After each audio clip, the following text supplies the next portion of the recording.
संध्याकाळी सुद्धा कार्यक्रम आहे. तुम्ही संध्याकाळी आलात आणि कविता सादर केला तरी चालणार नाही. संध्याकाळी भरपूर गर्दी असते, मोठा मॉब असतो. तर जर तुम्ही संध्याकाळी यावं अशी माझी इच्छा आहे. आणि आता त्या ठिकाणी आपण पुन्हा कविता सादर करणार आहोत. तुम्हाला वेळ असेल तर 2-2 कविता सादर केल्या तरी चालणार आहे. अगोदर पहिली पिढी बोलू. मी प्रवीण देशमुखांना विनंती करतो.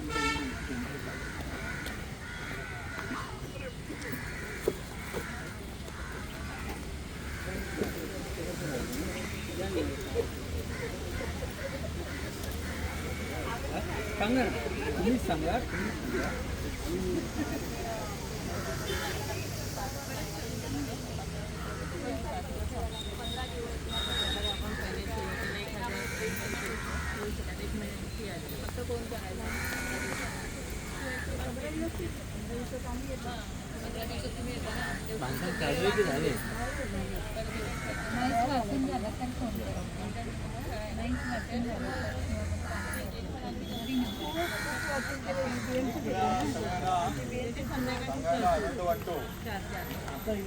भारत सरकारचा एक प्रकल्प त्याने आयोजित केला होता.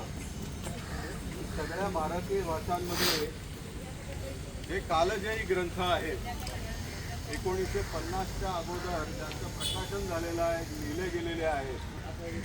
तर अशांचं एक संकलन करावं म्हणून त्यांनी 22 भारतीय भाषा आणि राजभाषा हिंदी अशा मिळून तसा तो एक प्रकल्प निश्चित केला. असमिया, कोकणी, तामिळ, मल्याळम, मराठी, गुजराती, उडिया अशा सगळ्या भाषांमधले वेगवेगळे जे विद्वान मंडळी होते अशा सगळ्या विद्वान मंडळींना त्यांनी त्या त्या भाषेतल्या ग्रंथांचा परिचय करून देण्याचं काम केलं. मी स्वतः संसदीय कार्य मंत्रालयाच्या राजभाषा समितीवर आहे दिल्लीच्या. त्यामुळे मला विचारण्यात आली की मराठीचं तुम्ही करू शकाल का. तर मी त्याला आनंदाने होकार दिला की त्या निमित्ताने माझा अभ्यास होईल. आणि अशी 1950च्या अगोदरची ग्रंथसंपदा ही निवडून काढणं म्हणजे अगदी पहिल्या मराठी ग्रंथापासून त्याची माहिती देणं अशा 20 ग्रंथांची परिचय करून द्यायचा होता. या कामामध्ये मग मी आपल्या वाचनालयातल्या आपल्या सगळ्या कर्मचाऱ्यांना भेटलो. त्यांना आपल्या सरचिटणीसांना फोन केला आणि याच्यामध्ये या प्रकल्पामध्ये फार मोठं सहाय्य मला सार्वजनिक वाचनालयाचं झालं. जे जे काही मी लेखक लिहून दिले होते त्याचे पुस्तकं ही मला उपलब्ध करून दिली आणि त्यातल्या एकेका ग्रंथाचं असा परिचय म्हणजे लीळा चरित्रापासून तर अण्णाभाऊ साठ्यांच्या पहिल्या कादंबरीपर्यंत अशा एकंदर 20 ग्रंथांचा परिचय हिंदीमधून या पुस्तकामध्ये करून दिलेला आहे. भारतीय भाषा आहे राजभाषा हिंदी कालजयी कृतिया. आणि याचं जे प्रकाशन आहे ते आगरतळ्याला मातृभाषा दिनाच्या दिवशी अमित शहा आपले गृहमंत्री आणि तिथले त्रिपुराचे मुख्यमंत्री यांच्या हस्ते त्याचं प्रकाशन झालं. प्रकाशन झाल्यानंतर आमच्या सगळ्या लेखकांना त्यांनी त्याची एक एक प्रत पाठवली. मी त्यांना अशी विनंती केली की या सगळ्या उपक्रमामध्ये सार्वजनिक वाचनालयाचा हा फार मोठा सहाय्य मला मिळालेलं आहे. तिथे मी अभ्यास सगळा केला त्यामुळे त्यांच्यासाठी तुम्ही एक प्रत पाठवावी. त्यामुळे ही परवाच माझ्याकडे सार्वजनिक वाचनालयासाठी ही त्याची प्रत आलेली आहे. हा अत्यंत सुंदर असा संदर्भ ग्रंथ आहे आणि 22 भाषांमध्ये कुठले कुठले कालजयी ग्रंथ आहेत ते आपल्याला वाचायला मिळतील. मी सार्वजनिक वाचनालयाचे अध्यक्ष श्री मिलिंद कुलकर्णी यांना विनंती करतो की त्यांनी हा ग्रंथ घ्यावा. त्या पारसकरांनी सुद्धा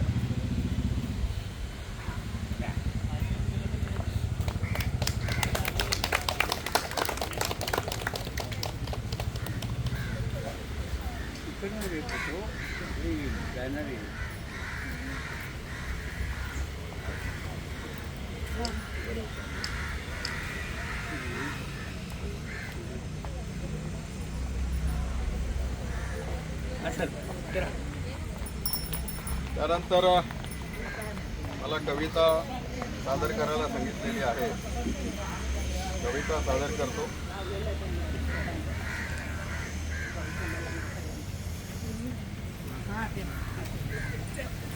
असावे वेळ वाचनाचे, असावे वेळ वाचनाचे, ग्रंथ संग्रह करण्याचे,